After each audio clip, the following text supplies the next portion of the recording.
이번 영상에서는 종합소득세를 단순경비율로 신고하는 방법을 알아보겠습니다. 단순경비율은 종합소득세를 장부에 의해 계산한 소득금액으로 신고하지 않는 사업자가 추계신고를 하는 하나의 방법인데요. 직전 과세기간의 수익금액이 업종별 기준수익금액에 미달하는 사업자와 당해연도 신규 사업자인 경우 단순경비율로 신고합니다. 그럼 국세청 사이트에서 제공하고 있는 종합소득세 신고서 작성 사례 중 단일소득 단순경비율 신고서를 예시로 작성하면서 프로그램 사용 방법을 알아보도록 하겠습니다. 이 사례의 사업자는 학원 강사로서 당해 수익금액은 6천만 원이고 직전연도 수익금액은 2천만 원입니다. 따라서 직전연도 업종별 수익금액이 2,400만 원 미만이기 때문에 단순경비율 신고 대상자에 해당합니다. 그리고 원천징수세액은 사업소득세 180만 원, 부양가족들의 소득은 없으며 국민연금보험료로 연간 60만 원을 납부한 것을 확인할 수 있습니다. 프로그램에서는 종합소득세 신고서 단순경비율, 근로, 연금, 기타 메뉴에서 작성하는데요. 해당 메뉴는 단순경비율 적용 사업소득, 근로소득, 연금소득, 기타소득만 있거나 해당 소득 중 2개 이상 소득이 함께 있는 경우 작성합니다. 먼저 새로 불러오기를 눌러 회사 등록 메뉴에 등록된 기본사항과 인적사항 등을 불러올 수 있고 직접 입력도 가능합니다. 아래에는 세액의 계산, 사업소득, 근로소득, 연금소득, 기타소득, 근로자 소득 공제 등 탭으로 구분되어 있는데요.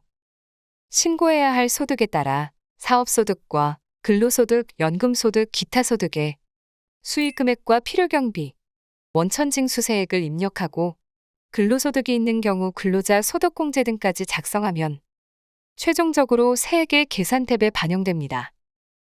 먼저 작성 사례의 소득자는 사업소득자이기 때문에 사업소득 탭에 작성해야 하는데요.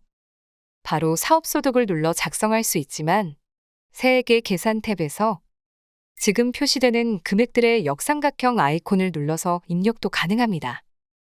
1번 사업소득명세의 첫 번째 라인은 회사 등록에 입력된 정보가 자동으로 반영되고 수정도 가능한데요. 이때 소득구분 코드가 32번 주택임대 사업자에 해당된다면 종합소득세 신고서 또는 종합소득세 신고서 분리과세 소득자용 메뉴를 작성하시기 바랍니다.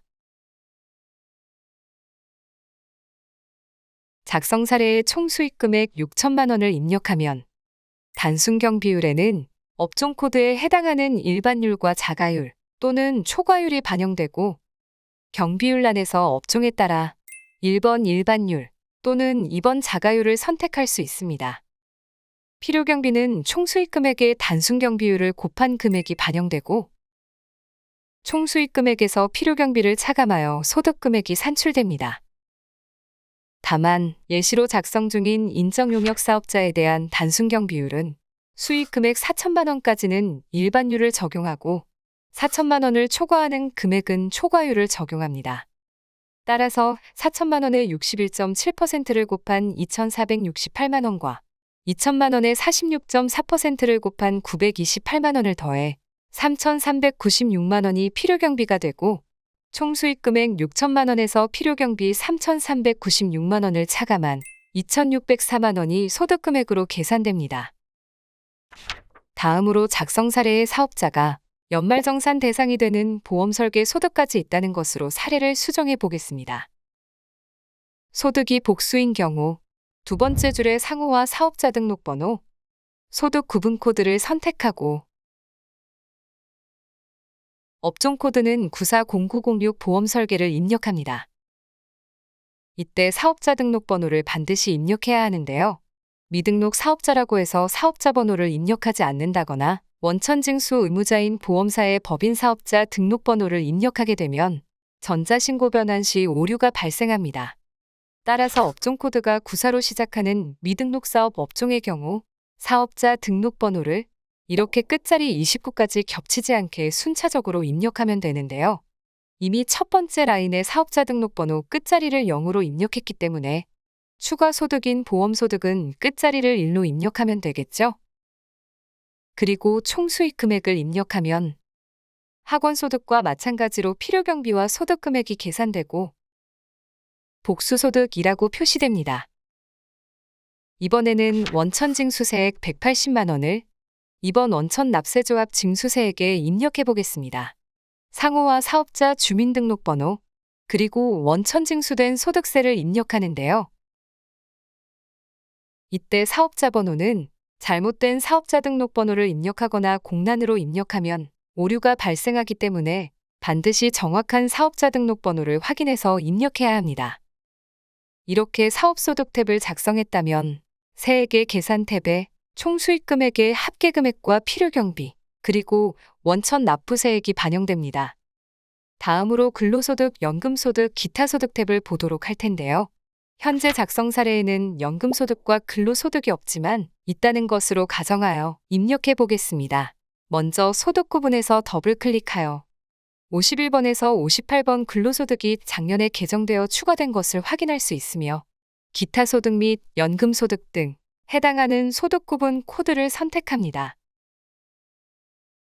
소득의 지급자, 총수익 금액을 입력하면 연금소득의 필요경비 계산식에 따라 한도 900만 원까지 자동으로 필요경비가 계산됩니다. 이때 원천징수소득세는 직접 입력해야 하는데요. 소득구분 코드가 현재 66번 연금소득이기 때문에 총수익 금액의 37% 이내로 입력하고 기타 소득일 경우에는 총수익 금액의 31% 이내로 입력하면 됩니다. 그 다음 근로소득도 입력을 해보겠습니다. 근로소득의 소득 구분 코드가 51, 52, 그리고 67번 종교인 기타 소득의 경우 파란색 안내 메시지와 같이 사업자 등록번호를 반드시 기재합니다.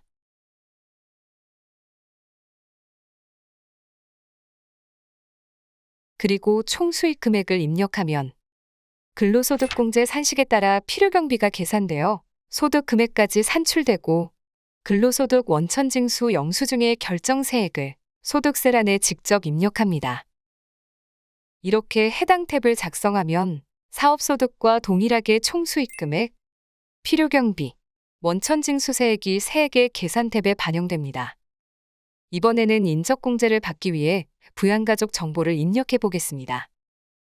단순경비율 적용 사업소득만 있는 경우 부양가족은 소득공제신고서를 별도로 작성하지 않고 세액의 계산 탭에서 인적공제 옆 역삼각형 아이콘을 클릭하여 입력하면 됩니다.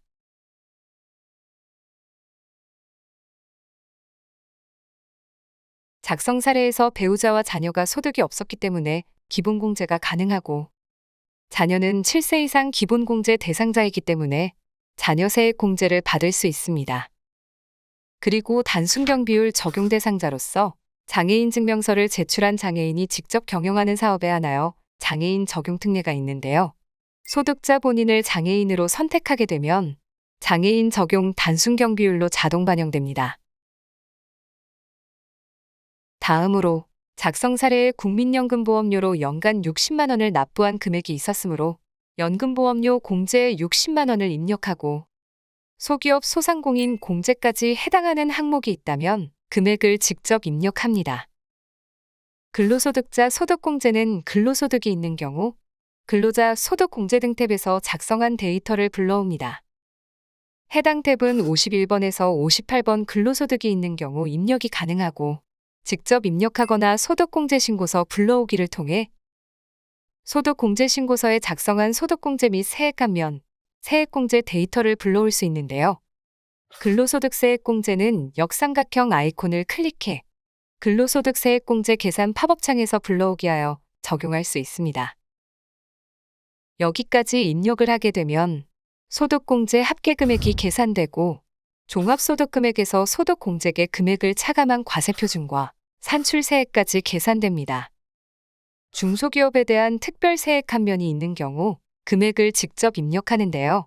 해당 금액이 있다면 감면세액 조정명세서와 세액감면 신청서 메뉴를 작성하여 신고서 마감 시 첨부될 수 있도록 합니다. 그 밑에 근로소득자 세액감면은 근로자 소득공제 등 탭에 세액감면의 금액이 있다면 불러오고 두 가지 감면 외에 추가적으로 적용해야 하는 감면이 있을 경우에는 40-1호 서식인 종합소득세 신고서 메뉴에서 신고서를 작성합니다. 다음으로 세액공제 내용을 보겠습니다.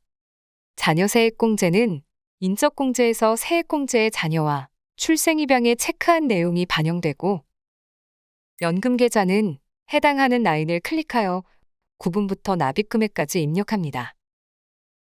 그 다음 기부금 세액공제는 사업소득자 중 연말정산 대상 사업자만 공제가 가능한데요.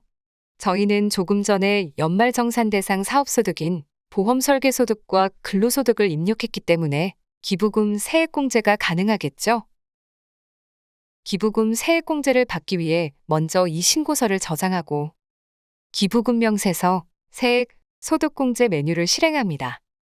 이번에도 당해연도에 정치자금 기부금 10만 원과 종교단체 기부금 30만 원을 기부한 것으로 가정하고 입력해 보겠습니다. 먼저 1번 해당 연도 기부명세에서 기부 내역을 작성하는데요. 정치자금 기부금 외에는 기부처를 필수로 입력해야 합니다. 입력을 하면 2번 합계의 금액이 반영되고 3번 기부금 조정명세에서 해당 연도 기부명세 반영 버튼을 눌러 위에서 입력한 기부 금액을 반영합니다. 그 다음 소득의 종류를 2번 종합소득세 단순경비율로 선택하고 기부금 참고 버튼을 클릭해 기부금 불러오기를 누른 다음 반영하면 됩니다. 저장까지 마무리하고 다시 기부금의 역삼각형을 클릭하여 방금 입력했던 기부금을 불러온 다음 반영을 하면 기부금 세액공제란에 해당 연도 공제금액과 조정된 세액공제액이 반영되는 것을 확인할 수 있습니다. 그 다음 표준세액공제는 근로소득이 없는 거주자가 종합소득이 있는 경우 7만 원이 자동 반영되지만 저희는 근로소득이 있어 근로소득공제를 받았기 때문에 반영되지 않았고 납세조합공제, 전자신고세액공제 금액이 있으면 직접 입력합니다. 여기까지 입력이 되었다면 결정세액이 계산되고 가산세는 상단의 가산세 버튼을 클릭하여 해당하는 항목에 직접 입력합니다. 그럼 총 결정세액이 계산되고 기납 보완세액이 있었을 경우 총 결정세액에서 차감하여 납부 또는 환급받을 세액까지 계산하면 신고서 작성이 완료됩니다. 이제 마감 버튼을 눌러 마감하고 전자신고 메뉴에서 파일을 제작한 다음 홈택스로 제출하면 신고까지 마무리됩니다. 끝으로 신고 유형 코드가 단순경비율인데 기장 의무를 복식 보기로 선택하게 되면 홈택스 변환 시 오류가 발생합니다.